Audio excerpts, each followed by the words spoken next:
भारतीय टीम के head coach Gautam गंभीर के स्वभाव से हर कोई वाकिफ है, मगर सवाल यह है कि जब इन दिनों टीम संघर्ष कर रही है तो उन्हें किसी का सुझाव लेने में समस्या क्या है।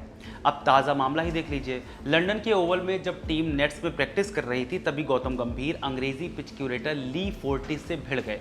मामला सिर्फ इतना था कि फोर्टिस ने उन्हें इंग्लैंड की रणनीति बताने की कोशिश की थी कि इंग्लैंड के खिलाड़ी किस तरह से प्रैक्टिस कर रहे हैं, आप भी वैसे ही कर सकते हैं। मगर गौतम को ये बात समझ नहीं आई और उन्होंने क्यूरेटर से कह दिया कि आप सिर्फ पिच क्यूरेटर हैं, आप हमें ये मत समझाइए कि हमें कैसे खेलना है और क्या करना है। हालांकि ये सारी बातें सोशल मीडिया और खबरों के अनुसार ही कही जा रही हैं, क्योंकि पीटीआई ने गंभीर और पिच क्यूरेटर के बीच झगड़े का जो वीडियो पोस्ट किया है उसमें दोनों की आवाज़ नहीं आ रही है। ऐसे में पुख्ता तौर पर यह कहना कि गलती गंभीर की ही थी या फिर गंभीर ने आपा खोया ठीक नहीं होगा। खैर, ये पूरा वाकया उस वक्त हुआ जब टीम इंडिया आखिरी टेस्ट मैच की तैयारियों के लिए ओवल में प्रैक्टिस के लिए पहुंची थी। यहीं पर नेट प्रैक्टिस के दौरान दोनों में बहस हो गई। बहस इतनी ज़्यादा थी कि बल्लेबाजी कोच कोटक ने फोर्टिस को अलग हटाया, उन्हें अलग ले गए और लंबी चर्चा की। इसके बाद फोर्टिस और गंभीर अलग अलग रास्ते चले गए। timesofIndia.com के मुताबिक द ओवल के ग्राउंड स्टाफ ने इंडिया के हेड कोच के खिलाफ शिकायत दर्ज करने की धमकी दी है,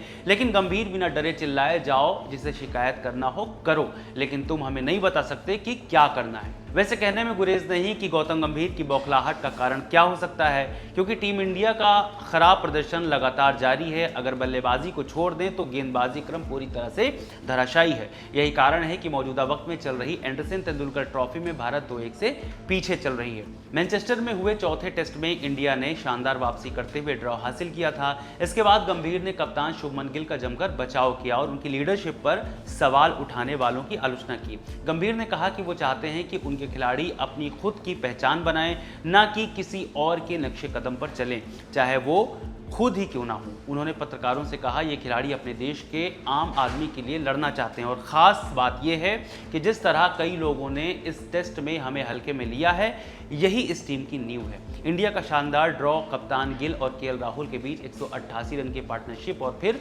वाशिंगटन सुंदर और रविंद्र जडेजा की नाबाद 203 रन की सॉलिड साझेदारी की वजह से संभव हुआ, जिसने इंग्लैंड को जीत से रोक दिया। गंभीर ने गिल का पूरा समर्थन देते हुए कहा कि जो पहली बार टेस्ट टीम की कप्तानी कर रहे हैं, युवा कप्तान शानदार फॉर्म में है और सीरीज में अब तक 4 सेंचुरी ठोक चुके हैं। यहाँ सवाल ये भी है कि गंभीर सिर्फ अपने खिलाड़ियों का बचाव कर रहे हैं या फिर अपना भी, क्योंकि इंग्लैंड में निराशाजनक प्रदर्शन के कारण फैंस उनसे काफ़ी खफा हैं, उनकी काफ़ी आलोचना कर रहे हैं। अब तो उन्होंने क्यूरेटर से भी झगड़ा कर लिया है। वैसे पहली बार नहीं है जब गौतम गंभीर किसी से भिड़ गए हों, इससे पहले भी वो लोगों से लड़ते भिड़ते नजर आते रहे हैं। साल 2007 में जब पाकिस्तान की टीम भारत दौरे पर आई थी तब 5 वनडे मैचों की सीरीज के तीसरे मुकाबले में कानपुर के ग्रीन पार्क में, जिसमें गौतम गंभीर और शाहिद अफरीदी के बीच जमकर गाली गलौज हो गई थी, वो काफ़ी चर्चा का विषय हुआ था। ये बड़ी बहस आज भी पूरी दुनिया को याद है। दरअसल गंभीर शाहिद की गेंद पर सिंगल के लिए दौड़ रहे थे, तभी दोनों की टक्कर हुई और गंभीर को लगा कि अफरीदी ने जानबूझकर ऐसा किया है। उसके बाद दोनों में बहस होने लगी। इसी बीच दोनों खिलाड़ी एक दूसरे से भिड़ गए। 2010 में एशिया कप के दौरान पाकिस्तान विकेटकीपर कामरान अकमल बैटिंग कर रहे गंभीर के खिलाफ बेवजह अपील कर रहे थे, तभी गंभीर और अकमल के बीच खूब बहस हो गई। आखिरकार धोनी को बीच बचाव करना पड़ा। आईपीएल 2013 में आरसीबी और केकेआर मैच के दौरान गौतम गंभीर और विराट कोहली लाखों दर्शकों के सामने एक दूसरे से भिड़ गए थे। विराट कोहली उस मैच में आउट होने के बाद गाली देते हुए नजर आए थे, तो गौतम गंभीर ने उनके गाली देने पर सवाल उठाए। इसी गर्मा गर्मी में इन दोनों की दिग्गजों के बीच भयंकर टकराव देखने को मिला। मामला इतना बिगड़ चुका था कि गौतम गंभीर और विराट कोहली के बीच हाथापाई की नौबत आ गई थी। आपको क्या लगता है कि गौतम गंभीर का पिच क्यूरेटर पर इस तरह से खफा होना जायज़ है या फिर कोई और कारण हो सकता है? हमें कमेंट बॉक्स में जरूर बताएं। मेरा नाम है रविशंकर, बहुत शुक्रिया।